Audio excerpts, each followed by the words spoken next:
Nagar Kurnool parliament ఎన్నికల సన్నాహక సమావేశంలో బీఆర్ఎస్ వర్కింగ్ ప్రెసిడెంట్ కేటీఆర్ మాట్లాడుతున్నారు. లైవ్ చూద్దాం. ఏమంటున్నాడు ఆయనకు తెలియని విషయం ఏంటంటే అందశ్రీ రాసిన పాటలనే ఉంది. ఏమనున్నది?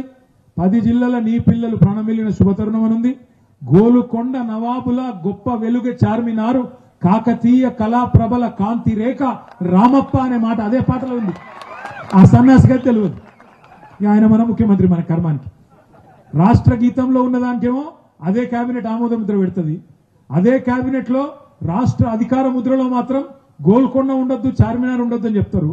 ఆ 12 మంది కూర్చున్నారు పాపం మంత్రులు. ఒక్కలకు తెలియదు.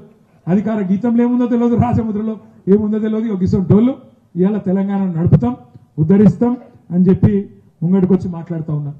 కానీ ఒకటి మాత్రం వాస్తవం, ఇవాళ ఇక్కడనే కాదు కరెంటు పోయేది, ఊరికి కరెంటు పోతున్నది. ఆఖరికి మా అసెంబ్లీలో కూడా కరెంటు పోతున్నది. అందుకే అసెంబ్లీలో కూడా జనరేటర్ పెట్టుకున్నారు.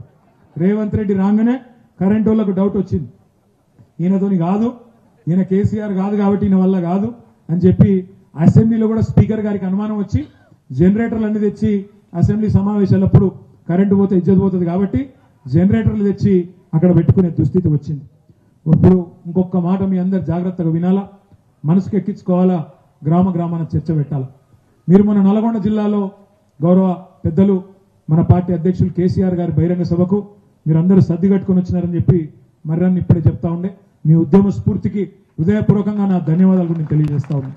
కానీ నల్లగొండలో జరిగిన సమావేశం అది కేవలం ఒక రాజకీయ సమావేశం కాదు. అది మన బతుకుదెరువు పోరాటానికి సంబంధించి ముఖ్యంగా మీ పాలమూరు జిల్లా, అదేవిధంగా పక్కనే ఉన్న నల్లగొండ జిల్లా, హైదరాబాద్ జిల్లా, రంగారెడ్డి జిల్లా, సగం ఖమ్మం జిల్లాకు సంబంధించిన రైతాంగానికి సంబంధించి ప్రజలకు సంబంధించిన బతుకుదెరువు సమస్య. ఇవాళ ఒక మాట దయచేసి జాగ్రత్తగా వినాల. పేరుకేమో పాలమూరు బిడ్డను, మహబూబ్ నగర్ బిడ్డను అని చెప్పుకొని 12 సీట్లు గెలిచి ముఖ్యమంత్రి అయిండు రేవంత్ రెడ్డి.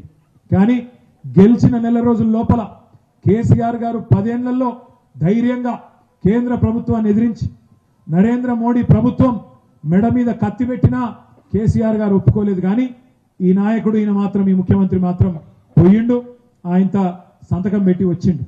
కృష్ణా జలాల మీద మన తెలంగాణకుండే అధికారాలు జూరాల ప్రాజెక్టు మీద కానీ, శ్రీశైలం మీద కానీ, సాగర్ మీద కానీ మనకుండే అధికారాన్ని మొత్తం కేఆర్ఎంబి ప్రాజెక్టుకు అంటే కేంద్ర ప్రభుత్వానికి దారాదత్తం చేసి మన జుట్టు ఢిల్లీ చేతిలో పెట్టి వచ్చిన దగుల్బాజీ ముఖ్యమంత్రి రేవంత్ రెడ్డి అనే మాట ఈ సందర్భంగా నేను మీకు విజ్ఞప్తి చేస్తా ఉన్నా.